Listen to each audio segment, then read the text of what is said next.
Lorsqu'on fabrique un objet, on a en tête la fonction de cet objet, le problème que cet objet va résoudre. On ne fabrique pas un objet pour rien. Il y a des objets qui servent de décoration, des objets qui servent à faire la musique, des objets.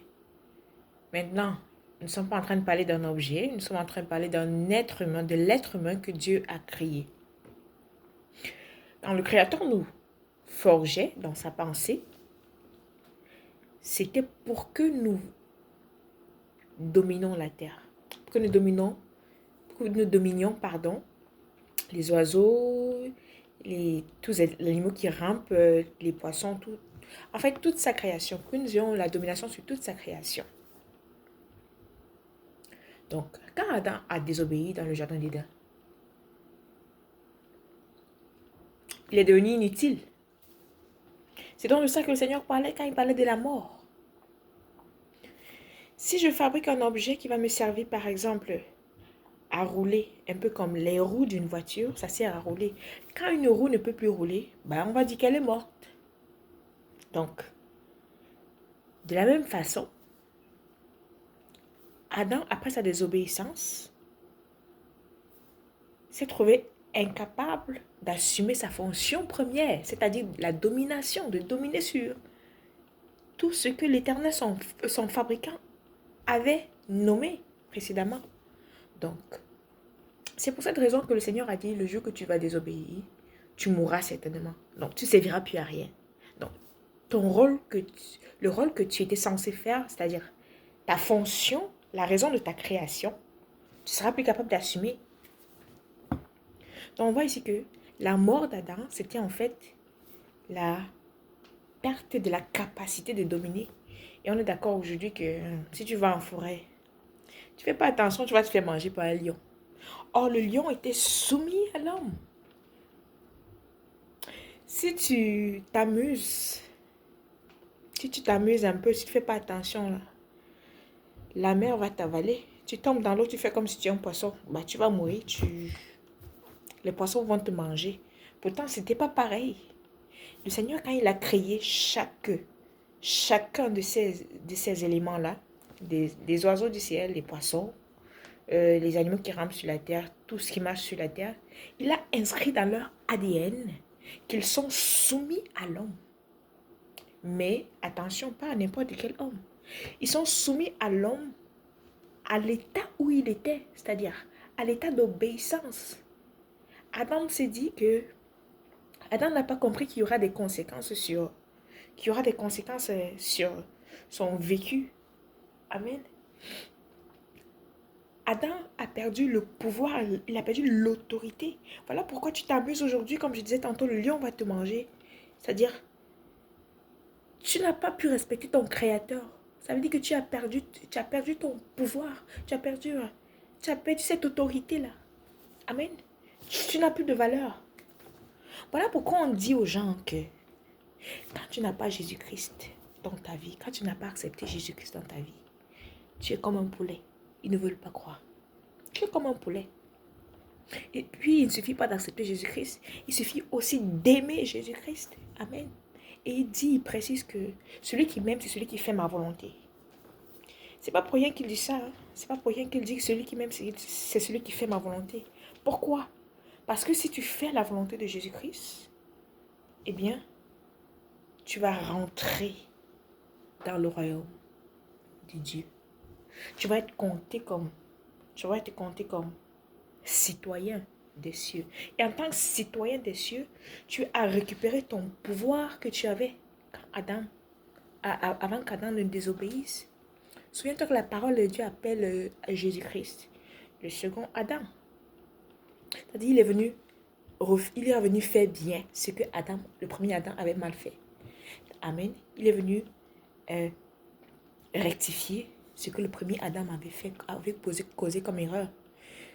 Quand le Seigneur Jésus-Christ parle, il dit, répentez-vous, car le royaume des dieux est arrivé parmi vous. Répentez-vous. C'est-à-dire, la domination de Dieu est arrivée. Le pouvoir de Dieu est arrivé. Là, le règne de Dieu est arrivé. Le règne de Dieu est arrivé, il est parmi vous. Le gouvernement de Dieu est arrivé. Isaïe l'a très bien dit. The government will be on his shoulders. When he was talking about Jesus Christ, the government of God has come. That power that Adam lost in the garden has come through our Lord Jesus Christ. Amen. Donc, ce n'est pas le ciel que Adam a perdu. Ah, vraiment, il faut qu'on arrête d'avoir ces pensées folles. Et je n'en veux pas vraiment les enfants de Dieu de nos jours parce que vraiment, ceux même qui sont censés enseigner la vérité, parfois ils ne connaissent pas la vérité. Parfois, c'est l'ennemi qui s'est arrangé à ce que la vérité soit effacée. Voilà pourquoi le Père a dit, celui qui vous connaîtrez la vérité et la vérité vous rendra libre. Tu n'es pas venu ici sur la terre pour te préparer à mourir. Non, il n'y a pas ta place là-bas. Il n'y a pas ta place là-bas. Souviens-toi même que la parole de Dieu dit et déclare très bien qu'au dernier jour, c'est dans le livre de Révélation, au jour du Seigneur, il y a celui qui a écrit le livre de la Révélation, il dit, j'ai vu une ville descendre du ciel, la nouvelle de Jérusalem descendre du ciel. Elle était tellement belle, il l'a décrit. C'est dans cette nouvelle Jérusalem-là que la parole de Dieu dit que nous allons vivre. Et tiens-toi tranquille, la nouvelle Jérusalem n'est pas au ciel, c'est bien sur la terre.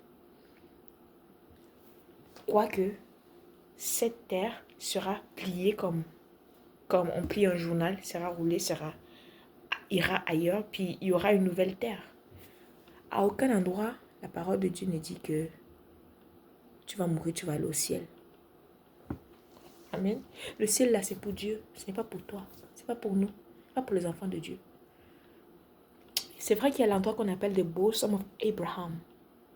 The bosom of Abraham is the place where you go and wait till your time come again to come back on earth.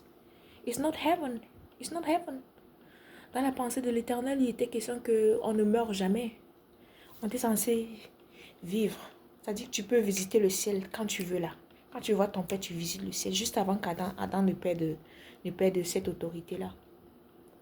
Donc, il faut chercher le royaume de Dieu quand tu es sur la terre. C'est ici que tout se passe. Quand tu meurs, il n'y a rien après. Quand je dis qu'il n'y a rien après, attention, je ne suis pas en train de dire qu'il n'y a pas de la vie éternelle. Il y a la vie éternelle. Mais la vie éternelle, ce n'est pas que tu pars au ciel. La vie éternelle, c'est que quand tu quittes de cette terre, tu vas dans l'endroit qu'on appelle des bosom of Abraham. Tu attends, puis tu reviens sur la terre. Et ainsi de suite. Tu attends, tu reviens sur la terre. Ainsi de suite. Tu vis éternellement. Tu ne vas pas au ciel. Amen. Mais si, étant sur cette terre, tu te fiches pas mal des commandements de l'Éternel, tu vis ta vie comme tu veux, tu n'acceptes pas Jésus-Christ, et même si tu acceptes Jésus-Christ, entre guillemets, tu ne ranges pas ta vie et tout. Quand tu meurs là, tu ne pars pas dans le bosom of Abraham. Non. Tu vas en prison.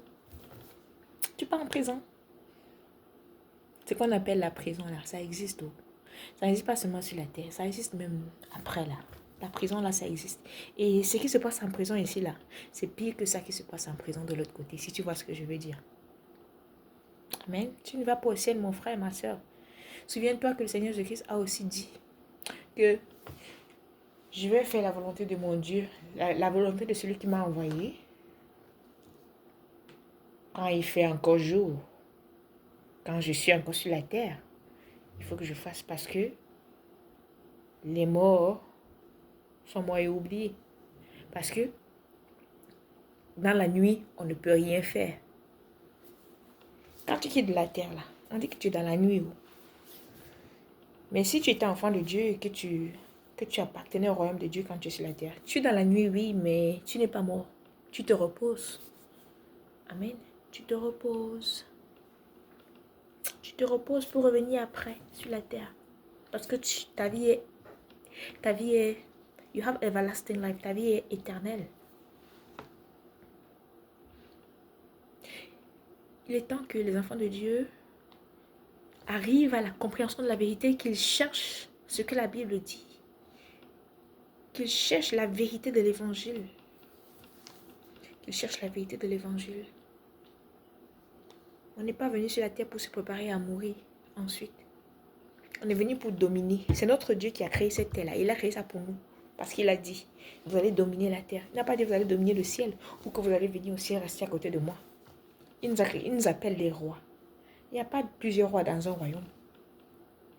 C'est ici que nous sommes appelés à dominer, pas au ciel. Lui, là, il domine au ciel. Souviens-toi que même avant que le Seigneur agisse sur la terre, il agit à travers ceux qu'il a envoyés sur la terre. Il agit à travers nous. Amen. Il agit à travers nous. Le Seigneur ne peut rien faire sur la terre s'il ne passe pas par un être humain pour le faire. Il faut qu'il y ait des personnes sur la terre qui lui permettent d'agir. Ce n'est pas pour rien qu'il dit, appelle-moi au jour de la détresse et je te répondrai. Pourquoi il ne te répond pas simplement sans que tu l'appelles? Parce qu'il faut une permission pour qu'il agisse sur la terre. La terre, c'est pour toi et moi. Nous sommes rois ici. Ici, c'est nous qui dominons. Mais maintenant, nous ne dominons pas. Nous ne pouvons pas le faire sans lui. Amen. Nous ne pouvons pas le faire sans lui. Nous sommes comme des... Comment on appelle ça? On appartient à une coopérative où notre Dieu est la tête de la coopérative. Et nous sommes les membres. Donc nous sommes appelés à régner sur la terre à partir du ciel. La parole de Dieu dit que nous sommes assis dans les lieux célestes avec Jésus-Christ. C'est pas quand tu vas mourir que tu seras assis dans les lieux célestes. Tu es déjà, quand tu appartiens au royaume de Dieu, tu es déjà assis dès lors. Tu es assis dans les cieux avec ton Dieu en Jésus-Christ. C'est-à-dire que tu dois régner, tu dois faire les choses sur la terre comme ça se fait au ciel. Amen. Arrêtons de dire ou de penser que quand on meurt, on va partir au ciel. C'est nous-mêmes qui retardons la fin du monde là. C'est nous qui retardons la venue de Jésus-Christ. Avec, I don't want to say doom, but avec l'ignorance, on va dire ça comme ça, avec l'ignorance. Mais amen, nous rendons grâce à Dieu que par son esprit, nous arrivons à la connaissance de la vérité. Par son esprit, nous arrivons à la connaissance de la vérité. Que le Seigneur soit avec toi pendant que tu écoutes ce message.